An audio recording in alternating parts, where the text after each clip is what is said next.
let's talk about Taiwan, China, and the US.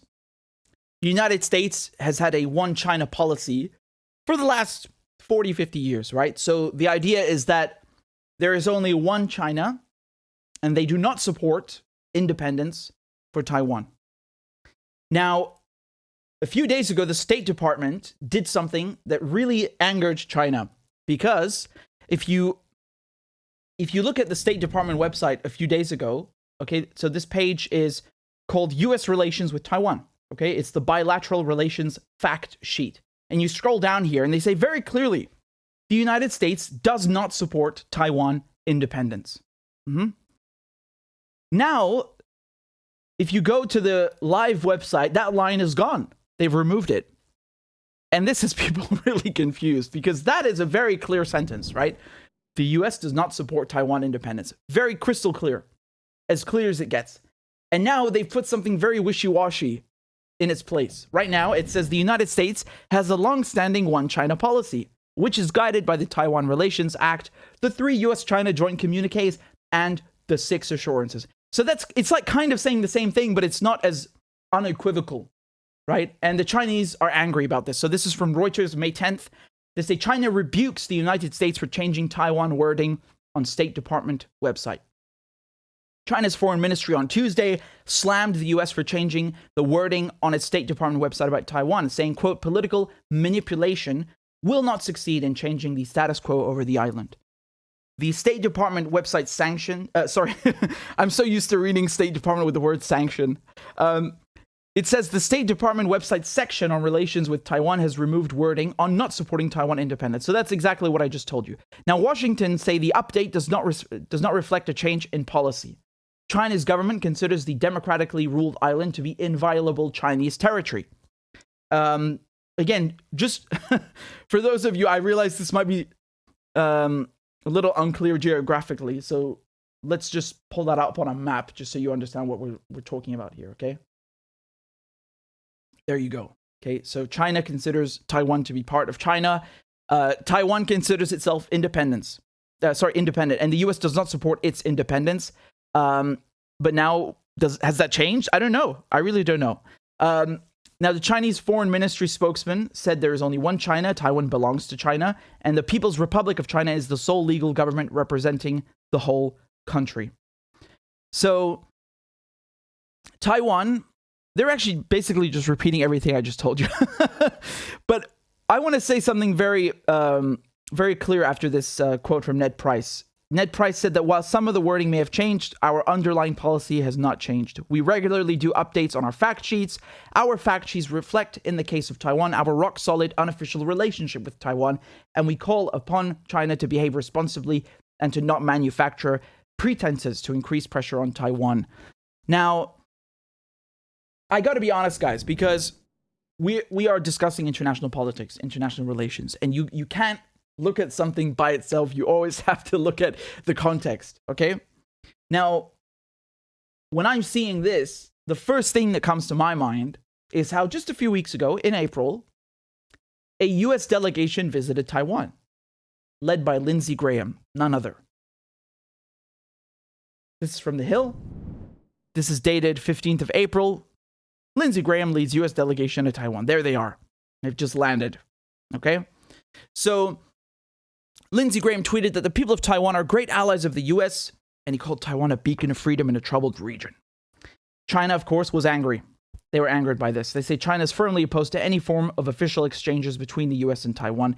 Relevant US lawmakers should abide by the one China policy upheld by the US government, and the US should stop those actions.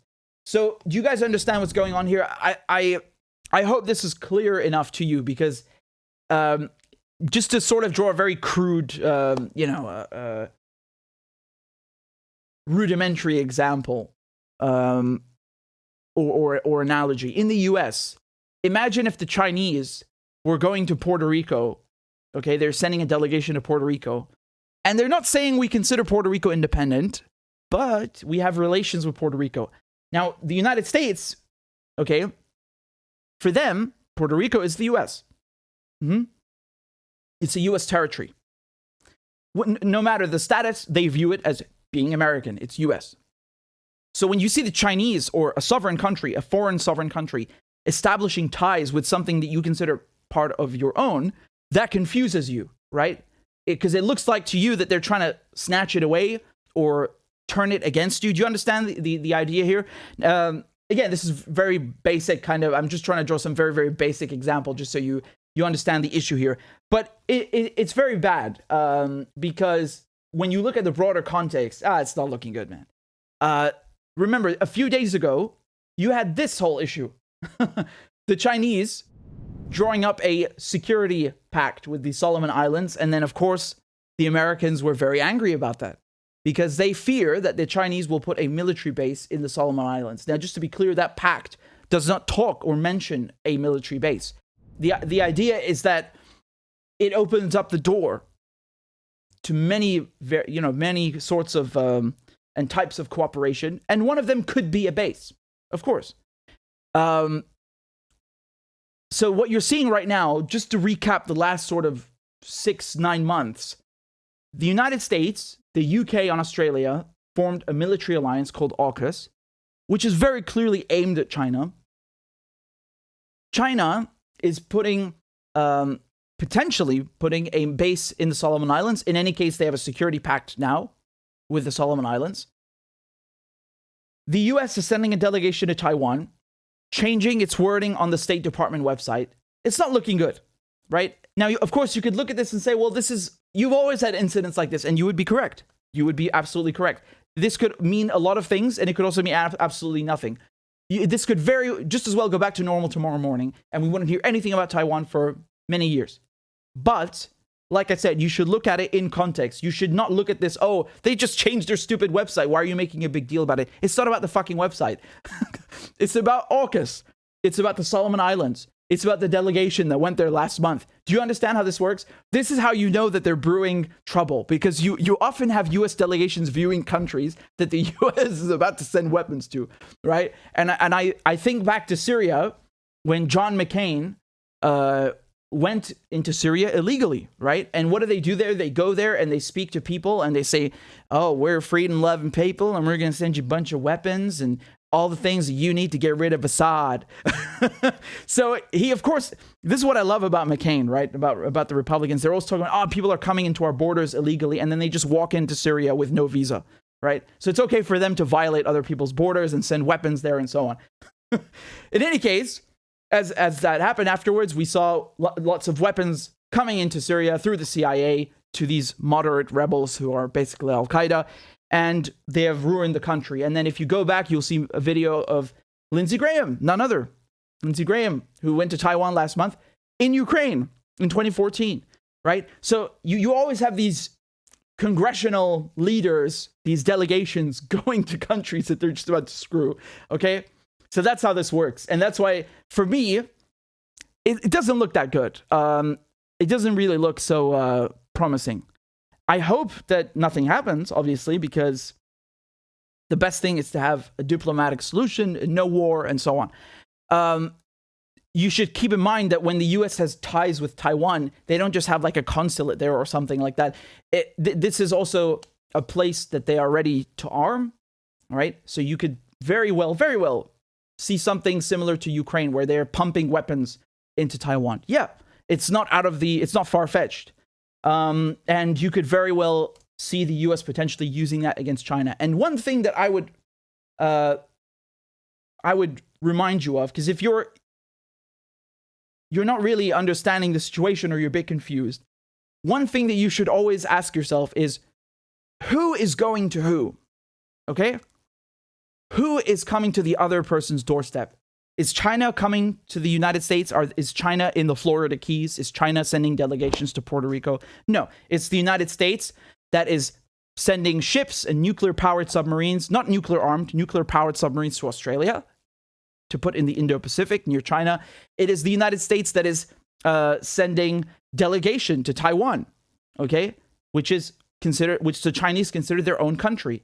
So how is another country sending officials to Taiwan without telling you, without informing you, without, going through you? That undermines Chinese sovereignty. Do you understand? And this is very big because you've been hearing NATO and CNN And everybody talking about, oh, Ukraine's sovereignty. They love talking about international law all of a sudden after they violate Chinese sovereignty, they violate Libyan sovereignty, Syrian sovereignty, every country, in Latin America, and so on. Now, all of a sudden, they care about international law. And so while they're doing that with Ukraine, you can see how much they care about Chinese sovereignty. And this is very dangerous because the one China policy is something that even Trump upheld that. Even Trump, right? And as you can tell, he's no fan of China. But my point is that every U.S. president in the last 40 years, since the late 70s, right, has upheld this policy. So it's really not a good idea to mess with that. It's really not a good idea to mess with that, because I think this situation with Ukraine and messing with Russia, poking the Russians, provoking them, and causing this whole situation, that's bad enough. We don't need another Ukraine, between Taiwan and China. And of course, I would not be surprised. And a lot of people, they think that if something were to happen, you're going to see the whole propaganda machine, kick back into gear, and all these gears are going to start churning and grinding. And they're going to do the same thing that you're seeing now. Oh, Taiwanese independence and Taiwanese sovereignty, and they're going to blast you full of pro-Taiwan messages 24/7 and so on. And again, it's I don't have anything against Taiwan. I'm just telling you that you're going to see a lot of media propaganda, a lot of State Department talking points being fed to you and shoved down your throat so they can justify whatever action they take over there, whether it's sanctions, whether it's war. War are sanctions. Sanctions are part of war. It's the same thing for me. I consider them the exact same thing. But just so you understand that they have different tools that they can reach for to provoke China with. And then that can escalate. That's my point. So not looking good, in my opinion. It's too many things happening one after the other in a short period of time, which I just told you a few minutes ago.